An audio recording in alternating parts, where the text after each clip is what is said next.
अस्सलाम वालेकुम everyone, this is रिदा। आज के इस लेक्चर में हम एडवर्टाइजिंग के मतलब के बारे में, इसके मीनिंग के बारे में, करेक्टरिस्टिक्स के बारे में और डेफिनेशन के बारे में बात करेंगे कि एडवर्टाइजमेंट एक वर्ड, लैटिन वर्ड एडवर्टेरा से निकला है जिसका मतलब होता है to turn the attention.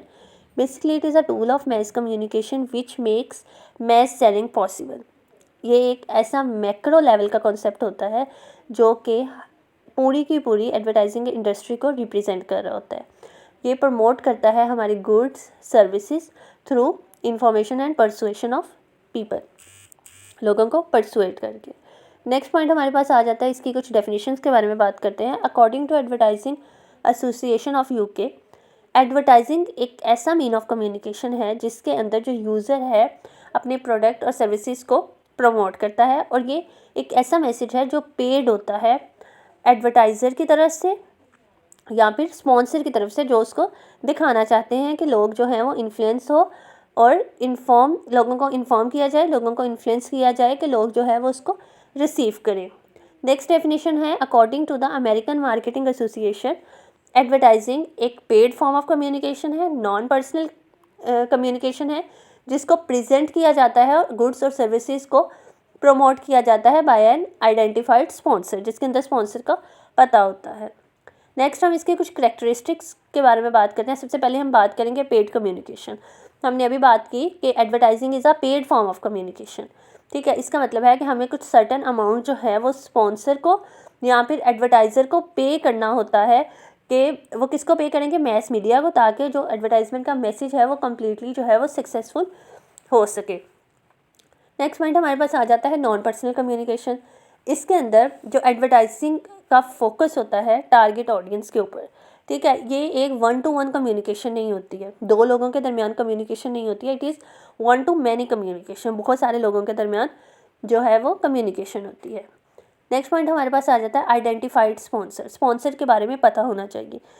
Advertisement के अंदर स्पॉन्सर का नाम, उसका नंबर, उसकी इन्फॉर्मेशन या कोई भी ऐसी इन्फॉर्मेशन जिसका एडवर्टाइजमेंट में होना ज़रूरी है उसके बारे में जो है वो पता होना चाहिए। साथ ही साथ उसका ब्रांड नेम या फिर वो किसके बारे में जो है वो प्रमोशन करना चाह रहा है, एडवर्टाइजमेंट करना चाह रहा है, उसके बारे में भी पता होना चाहिए। नेक्स्ट पॉइंट हमारे पास आ जाता है क्रिएटिव प्रोसेस। एडवर्टाइजमेंट जो है वो एक क्रिएटिव प्रोसेस है क्योंकि इसके अंदर इमेजिनेशन और हमारे आइडियाज़ जो होते हैं वो ओरिजिनेट होते हैं, और वो कैसे, जो एडवर्टाइजमेंट होती है उसके अंदर एक इनोवेशन जो होती है वो चाहिए होती है ताकि लोग जो है वो उस प्रोडक्ट की तरफ जो है वो इन्फ्लुएंस कर सके, उसकी तरफ जो है वो अट्रैक्ट हो सके। नेक्स्ट पॉइंट हमारे पास आ जाता है रिक्वायर्ड्स प्लानिंग। एडवर्टाइजमेंट के अंदर प्लानिंग बहुत ज़रूरी है। एडवर्टाइजमेंट की जो स्ट्रेटजीज़ होती हैं उसको इफ़ेक्टिव होना चाहिए, एफिशिएंट होना चाहिए, इतना होना चाहिए कि वो अपनी टारगेट ऑडियंस को कैप्चर कर सके और जो एडवर्टाइज़र्स हैं उनकी सेल्स को बूस्ट कर सके, बढ़ा सके। नेक्स्ट पॉइंट हमारे पास आ जाता है एडवर्टाइजमेंट कंस्ट्रेंट। हर तरह की जो एडवर्टाइजमेंट होती है उसके अंदर जो है वो कम्युनिकेशन का ख़ास ख्याल रखना पड़ता है। इस तरह से एडवर्टाइजमेंट बनाई जाए ताकि उसके अंदर एक सोसाइटी के अंदर कोई भी ग्रुप, कोई भी फ़िरका या ग्रोह जो है वो उसको ऐसा ना लगे कि इसके थ्रू जो है हमें पॉइंट आउट किया जा रहा है। ठीक है, हमें एथिक्स का पूरा ख्याल रखना होता है। ठीक है, नेक्स्ट पॉइंट हमारे पास आ जाता है एडवर्टाइजमेंट प्लेसमेंट।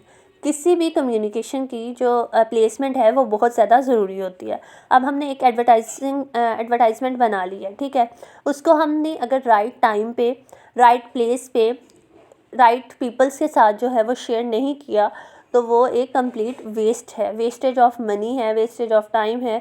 तो हमारी जो एडवर्टाइजमेंट होती है उसको टारगेट ऑडियंस तक पहुंचाना भी बहुत ज़्यादा ज़रूरी होता है with right time and right place, right medium जो होता है वो बहुत ज़्यादा इफ़ेक्टिव होता है, इफ़ेक्टिव रोल प्ले करता है हमारी कम्युनिकेशन के दौरान। अब जो एडवर्टाइजमेंट है वो डिफरेंट मेथड के थ्रू हो सकती है। ये टेलीविज़न के थ्रू हो सकती है, प्रिंट हो सकती है। प्रिंट कैसी हो सकती है? न्यूज़पेपर, मैगजीन्स और जर्नल्स के थ्रू। रेडियो भी हो सकती है, प्रेस में हो सकती है, internet, direct selling, hoardings, billboards, posters, clothes, events, colours, sounds, visual and even peoples के अंदर, मतलब इंडोर्समेंट या फिर हम लोगों को इन्फ्लुएंस कर, जो हमारे इन्फ्लुएंसर्स होते हैं उसके थ्रू भी हम अपनी एडवर्टाइजमेंट कर सकते हैं।